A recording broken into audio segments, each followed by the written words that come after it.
Assalamualaikum warahmatullahi wabarakatuh. Pemirsa Gapai Kemuliaan yang dirahmati Allah, apa kabar Anda hari ini? Semoga Anda senantiasa sehat dan selalu berada dalam lindungan Allah Subhanahu wa taala. Amin ya rabbal alamin. Alhamdulillah, senang sekali hari ini saya Miladia Rahma kembali hadir menjumpai Anda dalam program kesayangan kita Gapai Kemuliaan. Selama 30 menit ke depan, insya Allah kita akan membahas masalah seputar fikih, adab, dan tauhid dalam kehidupan sehari-hari yang tidak jarang baik dari kita yang mungkin masih salah dalam memahami dan juga mempraktekannya. Nah, seperti biasa saya tidak sendiri, sudah hadir bersama saya di studio. Ada gurunda kita semua, Kiai Haji Muhammad Faiz. Assalamualaikum Pak Kiai. Waalaikumsalam warahmatullahi wabarakatuh. Sehat Pak Kiai hari ini? Alhamdulillah baik. Alhamdulillah, terima kasih sudah hadir berbagi ilmu kepada kami hari ini. Nah, bagi Anda pemirsa yang juga memiliki pertanyaan, Anda bisa mengirimkan pertanyaan Anda, baik berupa pesan teks maupun dalam bentuk video melalui nomor WhatsApp yang tertera di layar kaca. Anda juga berkesempatan untuk bertanya langsung kepada Kiai Faiz melalui sambungan Zoom yang nanti secara teknis akan ditentukan oleh tim Gapai Kemuliaan. Baik Pak Kiai, tema hari ini bermacam-macam. Bahasan yang pertama yang mungkin menjadi pertanyaan adalah soal pernikahan. Nah, bicara soal menikah Pak Kiai, banyak di antara kita yang mungkin sudah lazim mendengar bahwa menikah itu adalah menyempurnakan sebagian dari agama. Kadang-kadang kita tuh bingung ya, menyempurnakan sebagian dari agama. Apakah memang sebelumnya belum sempurna atau seperti apa? Bagaimana kemudian perspektif Islam mendefinisikan hal ini? Apa tahu Pak Kiai? Agama yang kita bahasa Arab kita pahami sebagai din. Itu juga kadang-kadang artinya itu adalah ketaatan. Jadi menyempurnakan agama bukan agama Islamnya, tapi ya, keberagamaan kita. Konsep hubungan saya dalam bingkai keislaman itu dengan menikah menjadi sempurna. Kenapa?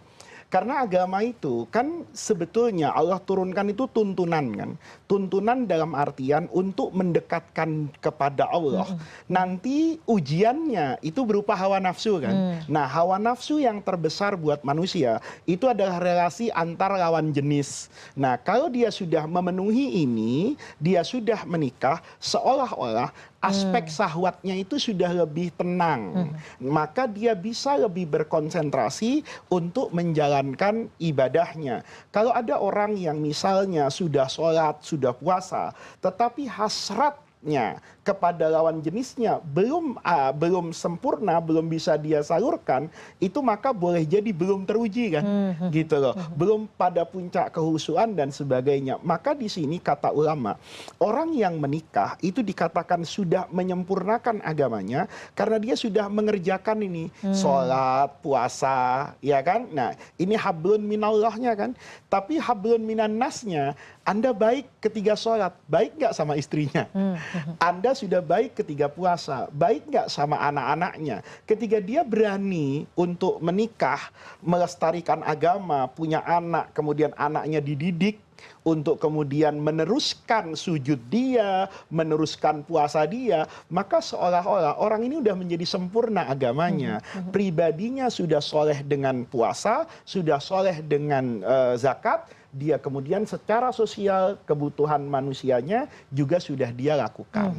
Nah, soal menikah itu kan juga nggak sembarangan ya Pak Kiai. Bahkan pada saat proses untuk bisa kemudian memutuskan untuk menikah itu juga bukan karena sekedar daripada nanti zina gitu kan. Iya. Pertimbangan apa saja yang sebenarnya harus, maksudnya sudah dipersiapkan ya. Ketika seseorang itu atau mungkin orang tua sudah bisa atau merelakan anaknya untuk bisa menikah. Iya, pertimbangannya banyak kan. Yang pertama yang harus selalu ada dalam benak kita sebagai seorang muslim, nikah itu ibadah. Nikah itu menjaga agama. Nikah itu pahalanya besar. Kenapa? Karena kalau tidak menikah, agama itu akan hilang.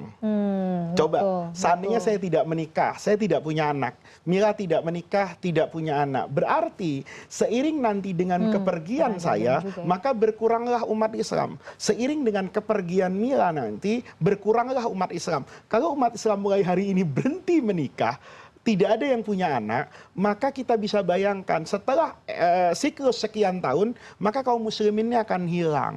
Oleh karena itu, karena ini menjadi tugas mulia, menjaga syariat Allah, menjaga agama Allah, melestarikan kehidupan umat manusia, maka pertimbangannya juga yang terkait dengan itu. Ya, yang pertama ini harus diingat sebagai ibadah. Yang kedua pasangan.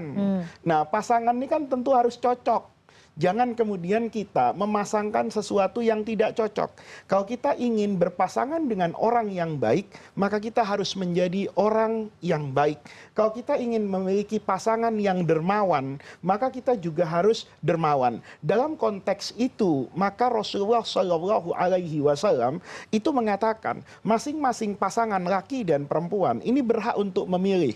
Ada banyak kriterianya. Tidak menafikan kecantikan dan ketampanan, tidak menafikan status sosial berupa harta, pangkat, dan jabatan, serta keluarga mana dia berasal. Itu semua dipertimbangkan dalam agama. Tetapi pada puncaknya, kata Rasulullah, pertimbangkanlah aspek ketaatan dia, komitmen dia kepada agama. Karena orang yang mengerti agama dengan baik, nanti dia tidak akan menzalimi orang lain. Nah, karena hubungan ini antar manusia. Jadi pertimbangannya itu. Yang ketiga mungkin pertimbangannya kecocokan dengan keluarga.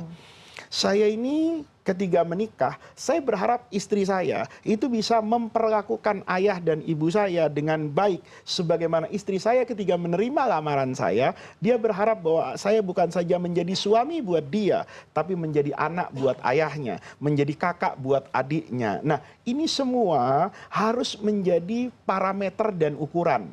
Adapun kepastian pilihan berdasarkan apa, itu kembali kepada prioritas masing-masing. Kan ada orang bilang, saya kepengen punya istri itu pintar. Ada orang lain berpikir, enggak, saya enggak kepengen punya istri yang pintar, tapi saya kepengen istri yang pintar masak, misalnya. Ada yang kepengen saya punya istri dengan kriteria ABC. Dari sekian banyak itu, maka nanti pertimbangkanlah apa sebetulnya sejatinya yang dibutuhkan dalam jalan hidupmu itu. Gitu loh. Nah, itu yang paling penting, Mila. Oke, Pak Kiai, ada istilah misalnya menikah itu menunggu mapan atau menunggu mampu dulu. Tapi sebenarnya kalau dalam Islam kan juga sebenarnya menikah muda juga tidak masalah. Tidak ada masalah. Jadi bagaimana kemudian menempatkan ini? Ditempatkan pada proporsional kemanusiaannya. Misalnya, kita tidak bisa menutup mata bahwa orang dahulu itu lebih cepat dewasa dari orang hari ini. Saya kadang-kadang membayangkan anak saya. Anak saya yang kadang-kadang masih minta ini dan itu bergantung kepada saya. Saya cerita sama anak saya, nak, dulu saya di usia seperti kamu, 17 tahun. Itu saya udah ceramah loh. Saya di usia 17 tahun itu sudah pergi ke Sumatera sendirian loh. Artinya apa? Saya bisa memahami kan bahwa kondisi hari ini itu tidak sama dengan yang lalu. Kalau di masa lalu mungkin orang umur 17 tahun itu sudah matang untuk menikah.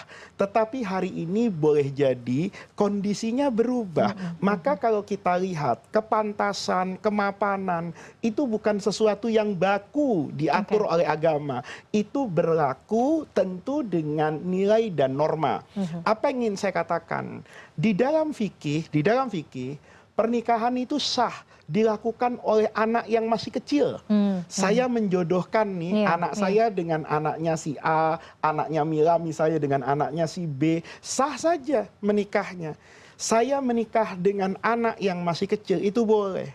Tapi soal mempergauli hidup sebagai rumah tangga itu bukan tanya ulama, tanya dokter gitu loh. Nah, kesiapan dia menjalankan kewajiban sebagai istri, kesiapan dia tentang aspek kesehatan kehamilan, apakah di usia sekian itu secara medis kan itu terbuka. Ada banyak loh permasalahan dalam agama yang kemudian direvisi oleh ulama terkait dengan kemajuan ilmu pengetahuan.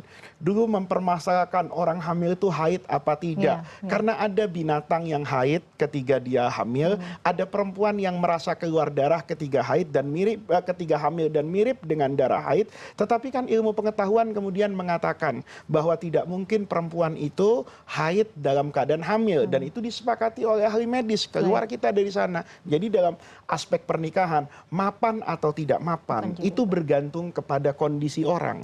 Ada istri mengatakan misalnya, abang nikahi saya sekarang, kita yuk bersama-sama. Tapi kan kita nggak punya apa-apa. Saya belum nikah aja hidup saya susah kok gitu loh. Saya udah biasa kok begini. Nah, mungkin orang-orang yang seperti itu punya kesiapan seperti itu, ya silahkan dia menikah. Tapi ketika dia tidak siap untuk itu, ya jangan gitu. Baik, clear ya di situ. Pak Kiai, kita harus jeda dulu. Nanti kita akan lanjutkan. Pemirsa jangan kemana-mana. Gapai Kemuliaan masih akan kembali sesaat lagi. Tetaplah bersama kami.